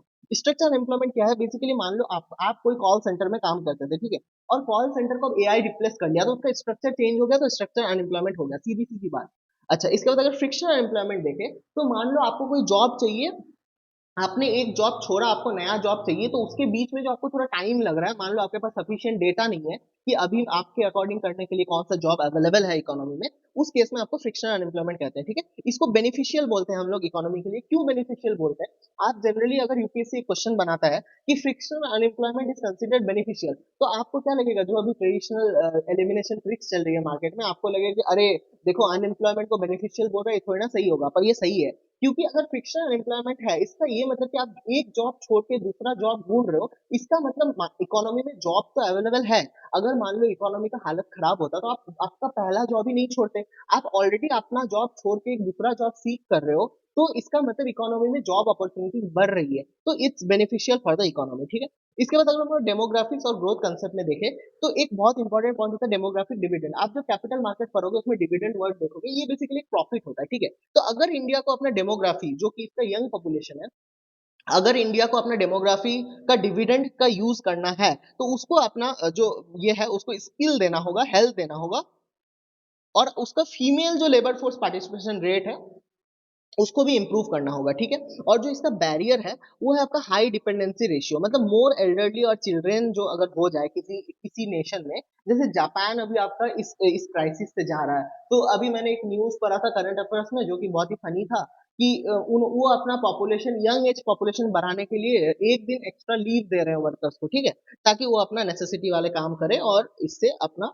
डेमोग्राफिक डिविडेंड उनको भी फायदा हो, सिर्फ इंडिया को फायदा उठाए, ठीक है। उसके बाद डेमोग्राफिक बर्डन क्या होता है, वही होता है जो मैंने अभी बोला कि अगर डिपेंडेंट पॉपुलेशन बहुत ज्यादा बढ़ जाए, चिल्ड्रन या एल्डरली अगर ज्यादा बढ़ जाए, तो हम लोग डेमोग्राफिक बर्डन में आ जाएंगे, जो कि इंडिया एक्सपेक्टेड है कि 20-30 साल में आने वाला है। फिलहाल डेमोग्राफिक डिविडेंड चल रहा है और इस टाइम पे अगर हम स्किलिंग ना करें तो हम लोग डेमोग्राफिक बर्डन में चले जाएंगे और फिर हो जाएगा जो होना है। उसके बाद जॉबलेस ग्रोथ आता है, ठीक है। जॉबलेस ग्रोथ में क्या होता है कि ऐसा मतलब थोड़ा अभी कंट्राडिक्शन चलता है कि जो गवर्नमेंट का क्रिटिसाइज करती है वो बोलती है कि इंडिया में जॉबलेस ग्रोथ हो रही है, ठीक है। मतलब जॉबलेस ग्रोथ मतलब क्या है, जो ग्रोथ तो हो रही है पर इन लोगों को जॉब नहीं मिल रही है, पर जो गवर्नमेंट उसको काउंटर करती है वो बोलती है कि नहीं, ऐसा बिल्कुल सच बात नहीं है। इकोनॉमिक सर्वे के अकॉर्डिंग जॉबलेस ग्रोथ का प्रॉब्लम नहीं है इंडिया में, इंडिया में एम्प्लॉयबिलिटी का प्रॉब्लम है। एम्प्लॉयबिलिटी क्या होता है कि जॉब तो है पर उसको देने लायक लोग ही नहीं है इंडिया में, ऐसा इकोनॉमिक सर्वे का कहना है। और जो क्रिटिसाइज करते हैं उनका कहना है कि इंडिया में जॉबलेस ग्रोथ हो रहा है, ठीक है। रेसिस्टेंस गैप मैंने पहले ही बता दिया था कि पोटेंशियल जीडीपी से अगर कम प्रोड्यूस हो रहा हो तो उसको हम लोग रेसिस्टेंस गैप कहेंगे। तो I think I am done with the unemployment and employment basics. अब इसके बाद जो हमारे एक्सपर्ट साहब हैं अंशज भाई, जिनको सिर्फ बहुत ही ज्यादा कोर कॉन्सेप्ट का नॉलेज है, और वो अभी समझाएंगे employment concept and elasticity. Over to you Anshaj भाई। अरे अरे उत्सव है, आप तो मुझे हर इंट्रोडक्शन में फ्लैटरी करते जा रहे हो। अब मैं शॉर्ट एंड क्रिस्प रखूंगा आपसे। अरे वैसे अब टॉपिक्स भी बहुत बहुत वैसे हैं, थैंक यू भाई। स्किलिंग ऑलरेडी 48 मिनट्स का स्किलिंग रिकॉर्डिंग हो एंड गया है, ठीक है, तो जितना शॉर्ट एंड क्रिस्प हो सके। और मुझे ऐसा लग रहा है कि हम लोग को ये 2 पार्ट में ही करना पड़ेगा, वरना तो पूरा दिन बैठना है। हाँ, देखते हैं, मतलब वो तो बाय द वे फ्लो में चलते चलते हो जाएगा, पता चल जाएगा। ठीक है, ठीक है, let's let's. Start with the next concept, employment elasticity. Elasticity word का मीनिंग आई थिंक मैंने ही पहले आपको बताया था। It is basically when you respond to something. तो how does employment respond to GDP growth is what we know as employment elasticity. The formula उसका है percentage change in employment by percentage change in GDP. तो अगर formula थोड़ा सा देख के समझ सकते हो। तो जब हाई इलास्टिसिटी रहेगा, इसका मतलब कि ग्रेटर देन 1, इसका मतलब जीडीपी जितना परसेंट से ग्रो किया है, एम्प्लॉयमेंट उससे ज्यादा परसेंट से ग्रो किया है। तो इस टाइप के ग्रोथ को हम लोग को बोलते हैं लेबर इंटेंसिव ग्रोथ। ये मेनली किस सेक्टर्स में होगा? 3 सेक्टर्स की इकोनॉमी है, the agriculture, the primary sector, basically the manufacturing sector and the services sector. So ये बेसिकली आपको इंडिकेट करेगा कि मैन्युफैक्चरिंग सेक्टर में ग्रोथ हो रहा है। तो ये चाइना में 1960s से लेकर 1990s में काफी ज्यादा लेबर इंटेंसिव ग्रोथ हुआ था, जो कि इंडिया में वो फेज आ ही नहीं पाया कभी। जैसे काफी सारे इकोनॉमिस्ट्स बोलते हैं कि India directly shifted, directly jumped from a primary economy to a service-based economy. The manufacturing phase always remained stagnant for us. तो वाइस वर्सा, लो इलास्टिसिटी क्या इंडिकेट करेगा? It will indicate capital intensive और jobless growth. Worker काफी types के होते हैं। अब ये सब फैक्ट्स है, बेसिकली मेन वर्कर वो होते हैं जो 6 months और मोर काम किए हो। एक ना रेफरेंस ईयर 183 डेज आप याद रख सकते हो। मार्जिनल वर्कर जो वंस लेट्स काम किया, और gig worker which works outside the traditional employer employ relationship, उसका आउटसाइड का काम करते हैं। गिग वर्कर, प्लेटफॉर्म वर्कर, इसको इकोनॉमिक सर्वे ने भी ये एक लाइन से डिफाइन किया था कि India is moving towards a gig based economy. Contractual employment तब होता है जब फर्म्स को कंप्लायंस कॉस्ट काफी ज्यादा लगता है, इंडस्ट्रीज का, लेबर लॉज का, अकाउंटेंट हायर करने का, to comply with all the labour laws India has. 4 code से भी इंडिया के लेबर लॉज को, उस 4 कोड के अंदर it has subsumed more than 40 laws. तो कितने सारे compliances which industries have to go through before like even formalizing any contract. तो इसके लिए nowadays companies have moved toward contractual employment. इससे क्या होता है कि रिड्यूसिबिलिटी ऑफ कंप्लायंस हो जाता है, एंड इससे प्रोबेबिलिटी जो फैक्ट होता है, इससे अब एम्प्लॉय काउंट नहीं होते आप कंपनी के, आप बस कॉन्ट्रैक्चुअल वर्कर काउंट होते हैं। बट इससे एक फिनोमेना है जो इंडिया में काफी प्रेवलेंट है, जिसको भी इकोनॉमिक सर्वे ने ही डिफाइन किया था, व्हिच इज कॉल्ड वॉलंटरी डॉर्फिज्म, जहाँ पे कंपनी जानबूझ के डॉर्फ रहती है ताकि उन्हें इसका बेनिफिट मिलते रहे। अब इसके काफी सारे इल इफेक्ट्स है, काउंटर करने के लिए सजेशंस है जो आपको मेंस में ज्यादा आएगा। Like one of the suggestion थी इसकी, सनसेट क्लॉज लाना चाहिए कि फॉर एक टाइम तक ही इंसान, इंडस्ट्रीज को ये सब इंजॉयमेंट मिले, ये सब टूल्स का, वॉलंटरी डॉर्फिज्म का। एंड एक टाइम के बाद जब इंडस्ट्री ऑलमोस्ट 10 years की हो गई हो in a country, then all these things, the clause should be cut down. अब हम लोग आते हैं स्किलिंग पे। तो हमने देखा जैसे ऊपर में कि India has a large labour force participation rate, and many economists argue that India is not in a phase of jobless growth. Instead, India में skilling gap है, काफी ज्यादा opportunity, potential of a demographic dividend, but we have not been able to tap in yet as preferably as we would have wanted. तो काफी सारे skilling initiatives government लेती है।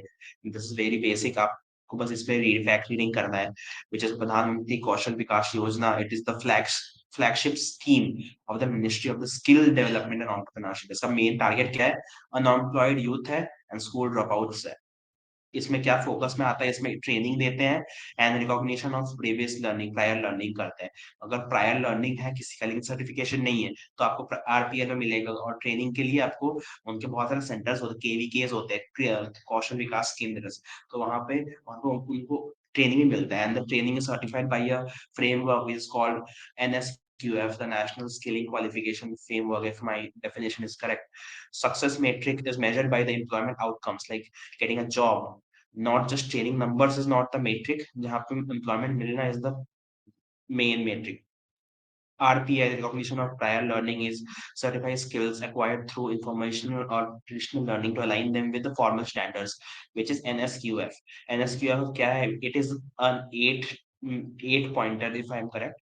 8 pointer एक qualification framework है which organizes qualifications by level of knowledge और skills. तो एक बेसिकली आउटकम बेस्ड है कि आपका आउटकम के ऊपर आपको स्किलिंग, आपको मार्क्स मिलेगा इस फ्रेमवर्क के ऊपर। National career services by the minister of labour, यहाँ पे जॉब मैचिंग होती है, करियर काउंसलिंग की सर्विसेज होती है। एनएसडीसी क्या है? एक पब्लिक प्राइवेट पार्टनरशिप बॉडी है under MSDE, which is ministry of skill development and entrepreneurship. ये क्या करती है? फंड करती है ट्रेनिंग पार्टनर्स को, प्रमोट करती है स्किलिंग इकोसिस्टम को, स्टार्टअप्स को फंड करती है। It is one of the very important cog in the wheel for this whole the skilling ecosystem in India. अब हम लोग आते हैं पॉवर्टी एस्टिमेशन में। तो एकदम क्रोनोलॉजिकली हम लोग समझेंगे कि कैसे पूरा इवॉल्व हुआ है। सबसे पहले दांडेकर रथ कमिटी था, आई थिंक यहाँ पे इसका मेंशन नहीं है। वो 1971 में दैट रिकमेंडेड कि anyone who consumes less than 2,200 calories per day will be considered below poverty line. उसके बाद आता है वाई के अलग committee. It introduced separate poverty lines for rural and urban areas based on calorie norms. तो यहाँ तक हम लोग अभी तक कैलोरी बेस्ड अप्रोच ही फॉलो कर रहे हैं. लखरावाला कमेटी में भी आपको बस क्या करना है, ये सब जो कमिटीज इसका आपको बस मेन पॉइंट याद करना है. जैसे लखरावाला कमेटी में उन्होंने क्या किया था, स्टेट स्पेसिफिक पॉवर्टी लाइंस में यूपीएससी का पीवाईक्यू भी है कि state specific PYQ poverty lines क्यों है. That is basically because the price levels of goods are very different in different states. तो इसलिए state specific poverty lines use का रिकमेंडेशन दिया लखरावाला कमेटी ने. उन्होंने कैलोरी नॉर्म को रिटेन किया. इन्होंने एक्सप्लिसिटली हेल्थ एजुकेशन को ऐड नहीं किया, इन्होंने इसका वेटेज बढ़ाया लेकिन ऐड नहीं किया. ये बहुत कंफ्यूजिंग करने के लिए क्वेश्चन आ सकता है. सुरेश तेंदुलकर कमेटी का मेजर अचीवमेंट, और आज अभी भी we follow the Suresh Tendulkar poverty line only. तो this is a very important committee जिसका हम लोग को आइडिया रहना चाहिए. It moved away from the basic calorie based approach to a broad consumption based approach. इन्होंने included private expenditure. तो पहले हम लोग expenditure और health education काउंट नहीं करते थे because it was presumed that government is the one who has to spend on these sectors. But Suresh Tendulkar committee ने इस approach का change लिया, diversion लिया, and they included the private expenditure which families do on health and education. It proposed a uniform poverty line. Through those state variation persisted in practice due to prices. तो रहेगा ही, prices in different state will vary and थोड़ा बहुत ऊपर नीचे discrepancies तो रहेंगी. इसके बाद एक बहुत मेजर कंट्रोवर्सी हो गया था 32 रुपीस पर डे कंट्रोवर्सी. इसके चलते government setup Ranga Rajan committee to review Suresh Tendulkar committee, and उनके कमेटी से भी 47 रुपीस का आया. And that instead the faith की सुरेश तेंदुलकर कमेटी का work was correct and the government ultimately followed Suresh Tendulkar committee only. अभी भी पॉवर्टी लाइन के लिए इन्हीं का जो 32 रुपीस का जो थ्रेशोल्ड है that is followed. I would recommend everyone की जो भी सुन रहे हो to go through the facts, on your own. Also facts can be here and there in our PDF, but the broad concept remains correct. Poverty के बहुत सारे indicators होते हैं, बहुत सारे टर्म्स होते हैं जो हम लोग को we should know. The head count ratio is basically the measures the proportion of the population below the poverty line. इसमें डेप्थ मेजर नहीं करते, इसमें मेजर करते हैं कि कितने लोग पुअर हैं. Head count ratio as a word suggest verbatim is, आप हेड काउंट कर रहे हो जो लोग पॉवर्टी लाइन से बिलो है. Poverty gap index measures the depth of poverty कि जो poor है, how poor is the poor. Squared poverty gap is even a better indicator of how poor is the poor. It high SPG means the poor are extremely poor. यहाँ पे एक factor add हो जाता है where you take the calculation with an under root, measure the severity or the intensity of the poverty by squaring the shortfall. अब MPI के बारे में हम लोग आई थिंक इसके पहले पढ़ चुके हैं, where India's national MPI is calculated by Niti Aayog. It adds maternal health and bank account. Data का सोर्स क्या होता है, नेशनल फैमिली हेल्थ सर्वे का डेटा यूज होता है. Indicators safe drinking water, sanitation and direct indicators है. इनकम नहीं है, बहुत सारे इंडिकेटर्स है, 12 इंडिकेटर्स है. आपको 12 इंडिकेटर्स पता होने चाहिए because UPSC is very infamous for giving questions जहाँ पे 4 इंडिकेटर्स में 3 रहेंगे, 1 नहीं रहेंगे. You might be asked to identify, and by general consensus लोगों को ये लगेगा कि इनकम होना ही चाहिए, but that is not the case. State specific lines भी हमने पहले पढ़ चुके हैं कि that is different because of price level different her state में, हर स्टेट का cost of living different, and that is why poverty line should be state specific. अब के शेप रिकवरी, बहुत सारे शेप्स ऑफ रिकवरी होते हैं. वी शेप्ड हो गया, के शेप्ड हो गया, डब्ल्यू शेप्ड हो गया. K shape recovery is often called the least equitable recovery because यहाँ पे कुछ सेक्टर्स जो होते हैं like the tech sector, the finance sector grow when others like the informal और the contract based sector decline. तो इससे क्या होता है, इनइक्वालिटी जो ऑलरेडी एग्जिस्टिंग इंडिया में काफी ज्यादा इंक्रीज हो जाती है. Intra household inequality, poverty is not shared equally. तो एक फैमिली में इंट्रा हाउसहोल्ड मतलब एक फैमिली के अंदर भी इनइक्वालिटी एग्जिस्ट करती है. मतलब in a family if there is a male member and a female member, there are high chances of in India, especially in a patriarchal society like India, there are high chances that women and girls often suffer more deprivation due to social norms, and that is why we often see more schemes allocated towards women in general, and that stems from the fact that India is has been through years a society dominated by social norms where the male are preferred more than female. Social norms, few of them include patriarchality, wherein the women are supposed to go to their uh, husband's home after their marriage, and dowry, as we all know, is a very infamous practice. Poor families often have higher fertility, is a hedge against uncertainty. I think this also we discussed. They have higher fertility rate, जिससे they make sure कि their future are protected to various risks like child mortality, lack of social security, need for future income. बहुत सारे financial constants होते हैं like credit ये जो poor people के लिए है तो उनके पास कोलैटरल नहीं होता है that is what pushes them towards lending from informal lenders जहाँ पे the interest rates are exorbitant huge and like comedy insurance भी उनका एक्सेस बहुत लो होता है due to inability to pay deductibles और verify informally deductible if you do not know deductible आप you should know this term deductible is what you have first you will have to pay देखो जब insurance आप किसी चीज का लेते हो तो डायरेक्टली अगर आपका कुछ इंश्योर्ड इवेंट हो गया तो डायरेक्टली पूरा पैसा कंपनी पे नहीं करती there is a amount which you must pay before the trigger, and after that the company comes in. The amount which you have to pay before is called deductible, and it is very common that people below the poverty line do not have access to funds for deductible, and that is what makes the access to insurance very low in such people. The National Social Assistance Program provides pension to old age, widow, disabled people to those below the poverty line.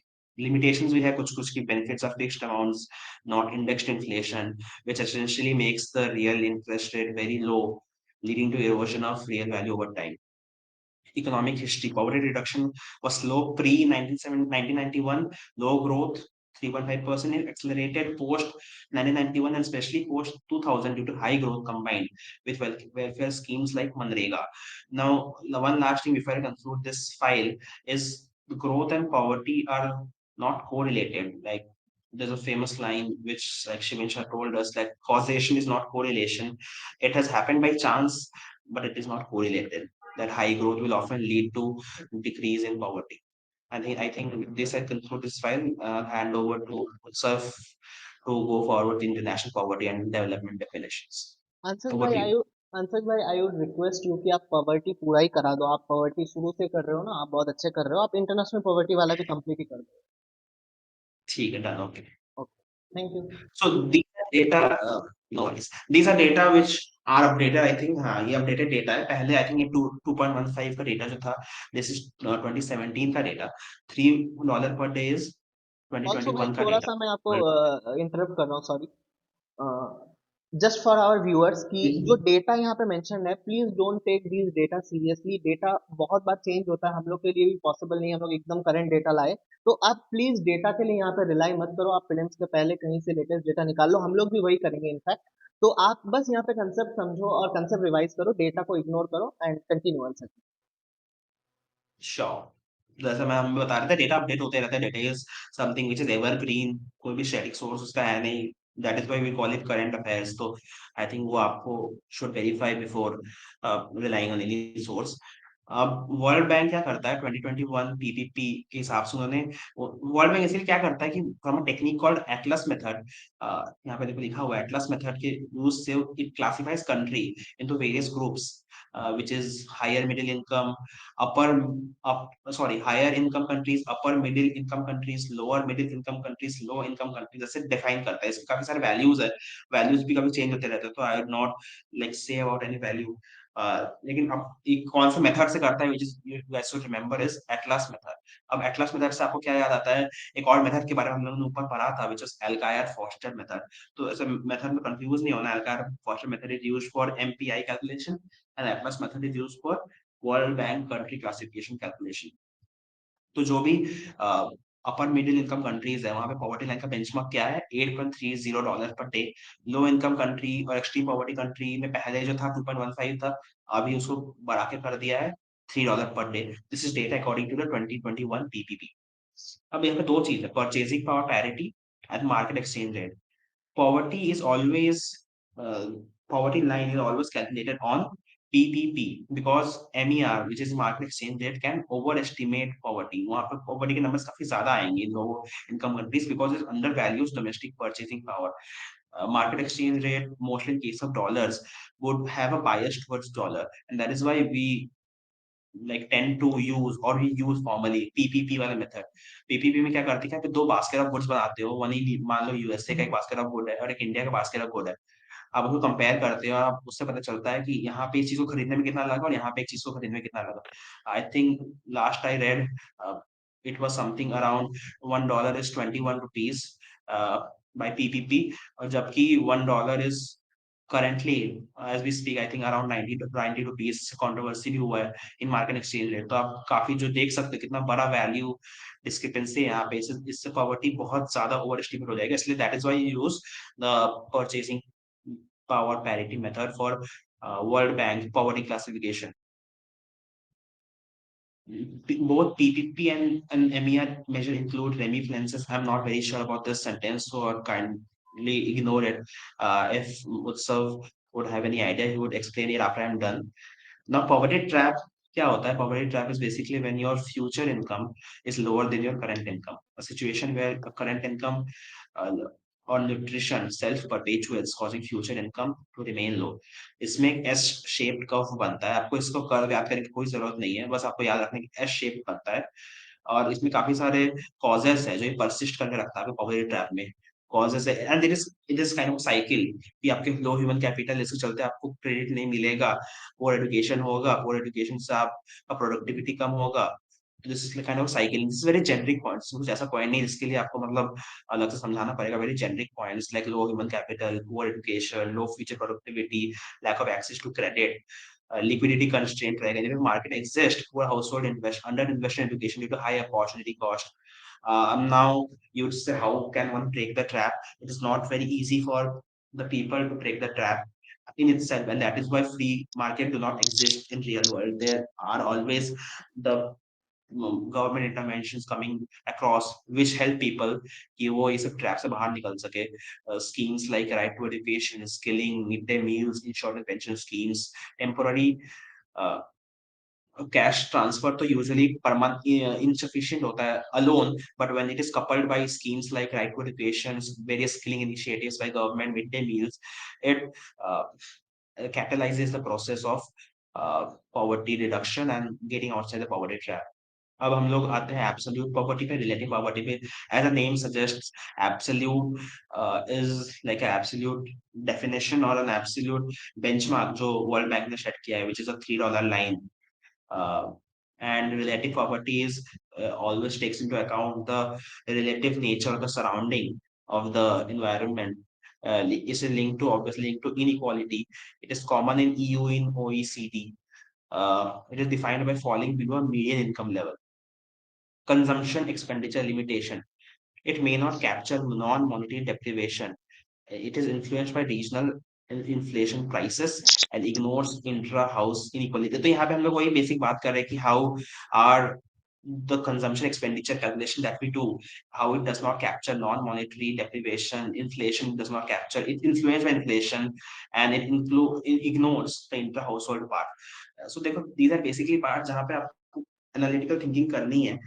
These are all topics जो आते हैं question में, जैसे options बनते हैं, तो ऐसा मत सोचना कि बहुत स्टैटिक लग रहा है, सब्जेक्टिव लग रहा है तो आप इसको करोगे नहीं। You have to like understand it by as a concept and आपको ये करना पड़ेगा। ग्लोबल एमपीआई हमने पढ़ा हुआ है, इसमें 10 इंडिकेटर्स होते हैं। इसमें आप एमपीआई पुअर तभी होते हो जब आप उसमें 10 में से 3 को चेक आउट करते हो। आप 3 पे आप टिक आउट करते हो बॉक्सेस पे, तो आप एमपीआई पुअर हो जाते हो। अब आते हैं हम लोग दो टाइप ऑफ गोल्स पे, MDG and SDG. MDG is millennium developmental goals, जो 2000 में हमने अडॉप्ट किया था, 2015 में हमने उसको खत्म कर दिया। And SDG was adopted in 2015 and 2030 तक हमें हमारे काफी सारे टारगेट्स भी है। It was initiated at the right 20 conference in 2012 and बहुत सारे टारगेट्स है इसमें। Goal 1 is basically explicitly targets the complete elimination of extreme poverty by 2030। आपको एक पॉइंट देखना है, याद रखना है कि complete elimination of extreme poverty बोला है कि extreme poverty and poverty are two different things। फिर आते हैं हम लोग आई थिंक हो गया क्या, या फिर अलग है, सेम है? नहीं, आप कंटिन्यू कर दो। सो मैं बोल रहा था कि इसके बाद इनइक्वालिटी भी है। मैं बोल रहा हूँ कि आप पॉवर्टी इनइक्वालिटी दोनों एक फ्लो में कंप्लीट कर दो। मैं इन्फ्लेशन से कंटिन्यू करता हूँ। ठीक है, done done, okay.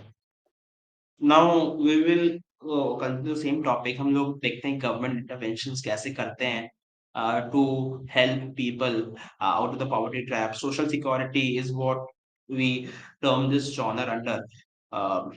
The National Food Security Act is like one of the leading pinnacle keystone acts India has passed in 2013, which covers around 75% of the rural and the 50% urban population. इसमें जो head of household होता है is designated as the eldest women of the family for ration card issuance. और maternity benefit यहाँ पे कितना का मिलता है? 6,000 रुपीज का, एटलीस्ट 6,000 रुपीज का मैटरनिटी बेनिफिट मिलता है। इट इज किसको मिलता है? प्रेग्नेंट एंड लैक्टेटिंग वुमेन को मिलता है। बात है हमें मनरेगा पे। मनरेगा का वेजेस जो होता है 100% funded by central government, but यहाँ पे कैच है, the wages are 100% funded, but जो भी मटेरियल कॉस्ट होता है उस पे 75% सेंट्रल गवर्नमेंट करता है और 25% स्टेट गवर्नमेंट करता है। इसके प्राइसेस इंडेक्स होते हैं with something called CPI AL, consumer price index agricultural labours. इसका हम लोग आगे देखने वाले हैं, उत्सव भाई ये समझाने वाले हैं। Nature is it provides temporary wage employment, not permanent structure jobs। ये नहीं है सबने पढ़ाई हुआ है कि 100 days का फिक्स जॉब अपॉर्चुनिटी मिलता है, तो 100 days is temporary, it will not permanent. इसको स्ट्रक्चरल जॉब नहीं मिल रहा है। नेशनल सोशल असिस्टेंस प्रोग्राम ये हमने ऊपर ही पढ़ा कि इट प्रोवाइड्स पेंशन, बट इसका एक इशू है कि बेनिफिट्स फिक्स्ड अमाउंट है and they are not automatically indexed to inflation. Micro finance as the, देखो आपको ऐसा लग रहा होगा कि अब हम लोग फास्ट फास्ट चल रहे हैं क्योंकि द टॉपिक्स आर सच की यहाँ पे कुछ ज्यादा एक्सप्लेनेशन का नहीं है। एंड यहाँ पे हम लोगों ने डायरेक्टली पॉइंट्स डाला है जो आपके प्रीलिम्स में आने की सबसे हाई प्रोबेबिलिटी है। हमने कुछ we are not beating around the bush, I'm coming straight to the point. Microfinance, as the name suggests, is finance to the micro audience, people who easily do not get credit access to credit। इसका demographic audience क्या है? Has a disproportionately high share of women borrowers due to better repayment records. तो यहाँ पे जो भी micro finance service avail करती है वहाँ पे share of women is very high because women का जो रीपेमेंट रिकॉर्ड्स है that is better.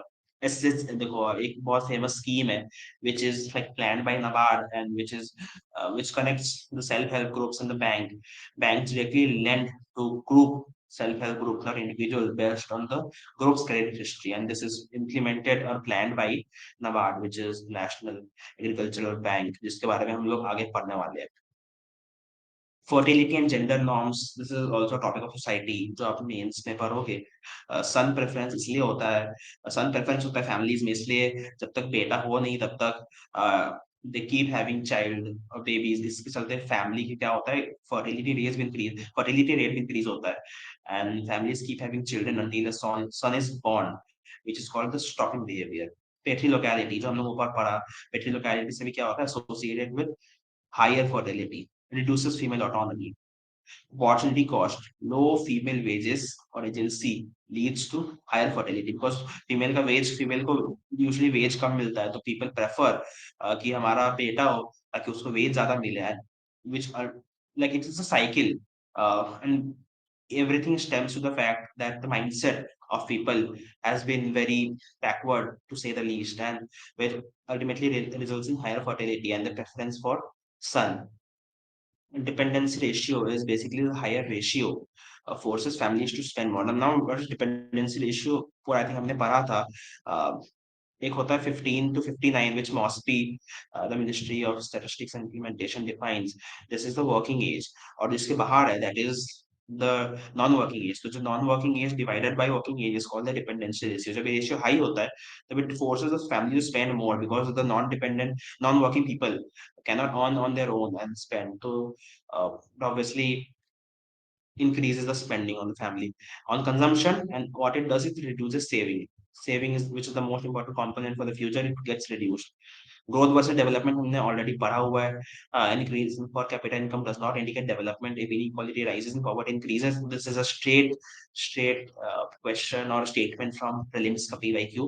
Growth without job creation is jobless growth, I think हमने ये भी पढ़ा हुआ है।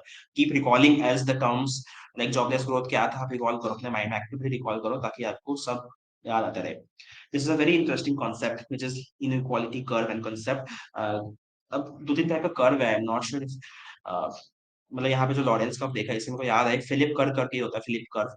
वहाँ पे we study the relationship between inflation and unemployment. मैं भी कर्व बना के नहीं दिखाऊंगा, I am just telling you, क्योंकि कर्व कभी-कभी आ जाते हैं। एक होता है Kuznet curve. Kuznet curve is basically as and when the GDP of a country rises, the inequality also rises, but after a certain point, when the economy becomes mature, it redistributes its income. So it's an inverted U shape. And unemployment और inflation का तो inverse relation है, तो उसका curve बना सकते हो। तो लॉरेंस कर्व क्या दिखाता है? Lawrence curve is basically an indicator of the income and the wealth inequality. जब लाइन ऑफ परफेक्ट इनइक्वालिटी होता है तो आपका ग्राफ कुछ 45 डिग्री पे बनता है। Interpretation is the further the curve goes away from the straight line, the higher the income concentration, और जितना higher income concentration होगा उतना ज्यादा inequality होगा। So if we draw simple graph है और ये perfect line है 45 डिग्री का, तो अगर ये कर्व है कर्व A और ये कर्व है कर्व B, तो curve B since it is more away from the perfect line of equality, then country B is prone to be more unequal in income and wealth than country A. Now, what is Gini coefficient? It is a scale. It is a scalar measure of inequality derived from the Lorentz curve. इसका formula होता है, which is area between the Lorentz curve and line of equality divided by total area under line of equality. यहाँ ये आपको कोई formula नहीं पूछेगा exam में, आपको बस इतना याद रखना है कि 0 represents perfect equality and 1 represents perfect inequality. Comparison, a higher Gini coefficient indicates greater inequality. India का लास्ट आई स्टडीड, इंडिया का इनइक्वालिटी इंडेक्स कुछ 0.5 के आसपास था, but I am sure you will have to recheck the data. Kuznet curve, जैसे मैंने ऊपर बताया था, it forms an inverted U shape graph hypothesis that as an economy develops, inequality first increases and then decreases. Later stages, inequality decreases due to progressive taxation and social welfare schemes, redistribution, and not usually privatization and deregulation. Because if we are left to privatization and deregulation, then it becomes essentially a free market economy, and free market economy is never uh, towards or not like biased towards social welfare programs. It always is a capitalism led growth, and for social welfare to take place, government as a parent of an economy must exist. Now, there's also something called the environmental Kuznets curve, which also suggests that an inverted U-shaped relationship between environmental economic growth and environmental degradation. What's logic behind this curve is pollution rises initially but falls at a higher income levels as the countries adopt cleaner tech and stricter regulation. It is not universally proven. So this is an concept which is not proven, but it is a concept which has been assumed as countries का income level high होंगे तो they adopt cleaner tech, and that would result in lowering of pollution or environmental degradation, and that is why a similar curve. तो कुज़नेट का दोनों curve का आपको inverted U shape ही मिलता है, that is very easy. Phillips का भी हमने ऊपर पढ़ा था कि that demonstrates an inverse relationship between inflation and employment in the short run. अब काफी सारे रेशियोज पढ़ने हैं हमको। पाल्मर रेशियो करके आता है, ये एक्सट्रीम में फोकस करता है। Inequality Palma ratio, it focus in the extremes. It calculates as the income share of the top 10% by the income share of bottom 40%. Top 10% of population जितना इनकम कमाएगा उसको डिवाइड करते हैं हम लोग इनकम शेयर ऑफ बॉटम 40%। ये आपको याद रखना है, कुछ कुछ रेशियो तो आपको याद रखने ही पड़ेंगे। हायर रेशियो देखो, अब ये तो बहुत कॉमन सी चीज है। हायर रेशियो अगर हाई है, इसका मतलब न्यूमरेटर बड़ा है, इसका मतलब जो टॉप 10% है वो इतना ज्यादा कमा रहा है जितना इनकम शेयर ऑफ बॉटम 40% नहीं कमा रहा है। तो what it would indicate is higher inequality in the society. It is more sensitive to tail-end disparities than Gini. अब आता है हम लोग एटकिंसन इंडेक्स पे आते हैं। It measures inequality while explicitly incorporating societal inequality aversions like higher value is equal to high inequality. देखो ये भी एक इंडेक्स है जिससे हम लोग ऊपर वाले इंडेक्स में पाल्मर रेशियो हम लोग we were not incorporating any societal और behavioral components। यहाँ पे societal components भी इनकलकेट होते हैं, और जितना हाई वैल्यू होगा उतना ज्यादा हाई इनइक्वालिटी होगा। तो आपको दोनों चीज में कॉमन चीज याद रखना है कि जितना हाई वैल्यू उतना ज्यादा inequality. Now, what is quintile? Quintile is a statistical division of a population into 5 equal groups, each representing 20%. मतलब आप ग्रुप पॉपुलेशन को 5 हिस्से में बांट दो और 100% का 5 में बांटोगे तो वो 20% ही होगा। It is very easy. आपको बस कुछ कुछ टर्म्स आपको you just have need to have it over your mind, ताकि अगर ये आगे एग्जाम में तो you get it correct, because most people would not, and most if places where जहाँ पे मोस्ट पीपल कहीं नहीं होंगे, आपको वहां पे करेक्ट होना ही है जहाँ पे सब करेक्ट है। लेकिन जहाँ पे सब करेक्ट नहीं होंगे और आप करेक्ट हो, that would increase your chances to clear the exam, even though I have not next attempt for my first attempt will be 2026. अब हम लोग आते हैं HDI and GNH पे. I think most of it we have already covered through the course. I'll just quickly go through it. HDI is released by UNDP. Dimensions है इसमें health है, education है, standard of living है. हम लोग geometric mean डालते हैं, value calculate करते हैं. It does not include governance, literacy rate और inequality adjustment. Inequality के हम लोग एक अलग index है, which is inequality adjusted human development index, जहाँ पे हम लोग वो inequality का value को subtract करते हैं. GI जो यहाँ पे है ना, डज नॉट इंक्लूड गवर्नेंस. तो गवर्नेंस कहाँ इंक्लूड होता है? Governance is included in GNH, sorry, gross national happiness में गवर्नेंस इंक्लूड होता है. It's also a term because governance बहुत लोग एक्सपेक्ट नहीं करेंगे गवर्नेंस कहाँ से आने लगा, but governance is indeed included in gross national happiness. अब हम लोग आते हैं जेंडर इनइक्वालिटी इंडेक्स में. Measures loss in development due to gender disparity. यहाँ पे काफी डिफरेंट टाइप ऑफ डिमेंशंस होता है. रिप्रोडक्टिव हेल्थ होता है, एम्पावरमेंट होता है एंड लेबर मार्केट पार्टिसिपेशन होता है. इसमें हम लोग एक चीज देखना है कि जो रिप्रोडक्टिव हेल्थ है that is only calculated for the women, and main के लिए बस एम्पावरमेंट होता है, लेबर मार्केट पार्टिसिपेशन, और इन वुमेन के लिए तीनों होता है. तो obviously maternal mortality and adolescence birth is something which can only associated with women. एक और इंडेक्स सिमिलर होता है, gender developmental index, which is basically female HDI divided by male HDI. तो उसमें जेंडर डेवलपमेंट इंडेक्स आपका जितना ज्यादा रहेगा तो उतना आपके इकोनॉमी के लिए अच्छा रहेगा, और जेंडर इनइक्वालिटी इंडेक्स जितना कम रहेगा आपकी इकोनॉमी के लिए वो अच्छा रहेगा. India has been doing exceptionally great work in respect to gender inequality index. India's average growth, average decline rate of gender inequality index is better than the world average. So we are doing a good work, but the road is a long way to go. कुछ कुछ चीज है जो आपको यहाँ पे ध्यान रखने की. Standard of living, income is not a component. Income was not also component of HDI. Income किसी का कंपोनेंट नहीं है, आप उसको काट मान लो. Income is not a component of MPI. It is not a component of HDI. It is not a component of gender equality index. Income is not a primary indicator or anything as such. जो हमारे syllabus में income can be implicitly, but explicit explanation तो कहीं नहीं है. Gross national happiness जो हमने ऊपर पढ़ा था, it's champion by Bhutan. Features explicitly includes culture, ethical, spiritually values, good governance, mental well-being, prioritizes sustainability over just income. तो यहाँ पे भी इनकम के ऊपर सस्टेनेबिलिटी को प्रायोरिटाइज किया जाता है. This are very basic topics. I think मतलब इसमें कुछ ज्यादा समझाने का है नहीं. अब कुछ इकोनॉमिक कॉन्सेप्ट है. एक आता है ट्रिकल डाउन इकोनॉमी होता है, एक होता है इंक्लूसिव ग्रोथ. तो ट्रिकल डाउन इकोनॉमी क्या होता है? जहाँ पे assume that benefits to the wealthy will eventually reach the lower income groups. It does not emphasize direct redistribution. नहीं होता इसमें. इसमें there is we assume that a specific economy, a specific sector of economy will boom in the future, and what we do is we provide support to that economy, and when that economy actually succeeds, then जो भी profits आते हैं, जो भी income आता है, we redistribute it to the general public. And but the problem with this model is there are a lot of assumptions in this model, and that is why inclusive growth as a model, which is more bottom up, has been proven to be a much more effective model of economy.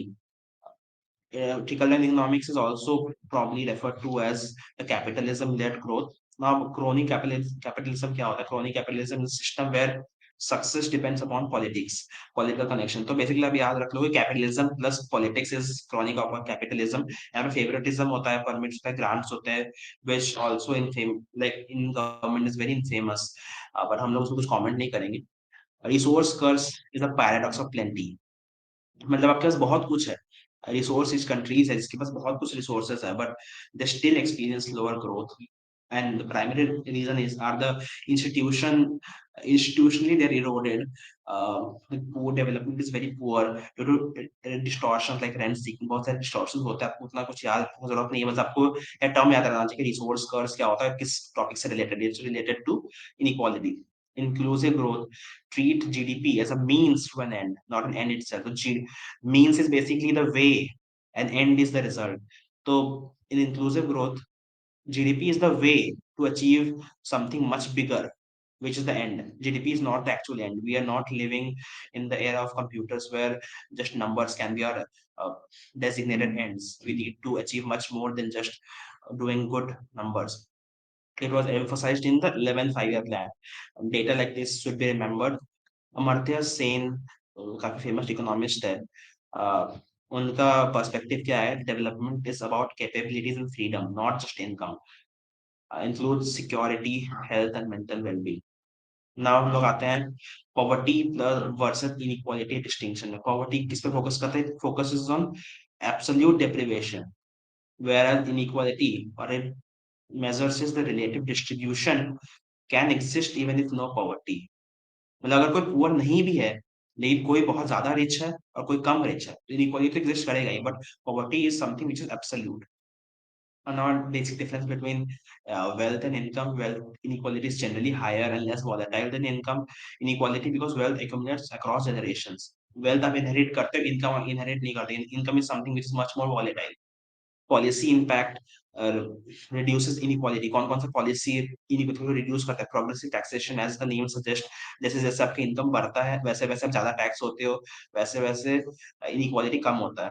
आपके आपका जो disposable income है it does not grow with the same rate, and it only happens because of progressive taxation. Reduction of indirect taxes like GST, because indirect taxes is something which probably India's every citizen pays. So if this is reduced, then the general burden from the general public would be reduced, and it would help in reducing the inequality. Direct taxes पे progressive taxation करना है और indirect taxes को reduce करना है. देखो उसको हटा तो सकते नहीं because we have to provide public goods and public services, but उसको reduce करना है. And now, what are the measures which increase inequality? Anything which leads to a free market economy will obviously support inequality because not everyone is born with equal resources. There are inequalities by birth. And वहीं यहाँ पे लिखा हुआ है privatisation of essential services raises costs for poor.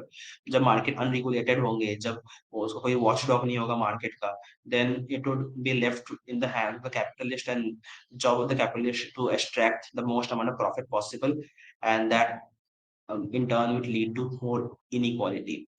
I think with this we end the topic of development, inequality, poverty, and now I would let Utsav continue with inflation. So thank you, Ansaj Bhai, for explaining poverty and inequalities topic so well. तो मैं ये सोच रहा था, अभी काम करते हैं कि अभी जो हम लोग का ये वीडियो ऑलरेडी 1.5 आवर्स का हो चुका है, तो एक काम करते हैं, इसको पार्ट पार्ट में डिवाइड कर लेते हैं, क्योंकि अभी पूरा अगर करने जाएंगे ना तो एक दो प्रॉब्लम होगा. एक तो वीडियो बहुत बड़ा बन जाएगा और जल्दबाजी में करने के चक्कर में टॉपिक अच्छे से कवर भी नहीं होंगे. तो अभी प्रीलिम्स में बहुत टाइम है, हम लोग को जल्दबाजी नहीं करनी चाहिए. हम लोग इसको पार्ट 1 तक यहीं तक रखते हैं और इसके बाद जो भी टॉपिक्स होगा वो एक और पार्ट 2 का वीडियो में 1.5 आवर्स में कंप्लीट कर देंगे. As simple as that. और उसमें सिमिलर टॉपिक्स होंगे. क्या अंशज भाई, आप क्या कह रहे हो इसमें? बिल्कुल बिल्कुल, हमारा भी marginal propensity to consume content कम होता है धीरे धीरे करके, तो अरे हमें भाई यहाँ तक भी पहुंच साहब, जाएंगे. ये अंशज भाई तो आजकल इकोनॉमी में ही बात करते हैं, इकोनॉमी में ही खाते हैं, इकोनॉमी में ही सोते हैं. एंड आई एम श्योर कि आगे जाके कभी अंशज भाई अगर अपना किसी को अपना प्रपोजल वगैरह देंगे तो इकोनॉमी लैंग्वेज में प्रपोजल देंगे, है ना अंशज भाई? बिल्कुल बिल्कुल, law of demand supply measure करके बिल्कुल प्रपोजल करेंगे.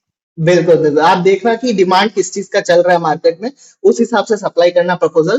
तो इसी के साथ हम लोग इस सेशन को एंड करते हैं.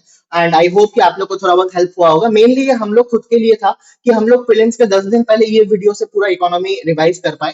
तो ये तो एक वीडियो में नहीं हुआ, दो वीडियो में आई एम श्योर कि ये कंप्लीट हो जाएगा, फटाफट कर देंगे. और नेक्स्ट संडे को या फिर कभी भी उसको भी पोस्ट कर देंगे. आप लोग कमेंट्स में बताना कि उस वीडियो में अगर आप लोगों को कुछ एक्स्ट्रा कुछ चाहिए होगा तो कमेंट्स में बता देना. And yeah, that is it for today. And thank you very much, Ansaj, and thank you very much, Aditi, for helping me with conducting this session. अकेले में मुझे बिल्कुल मजा नहीं आता. So that is it for today. Keep smiling.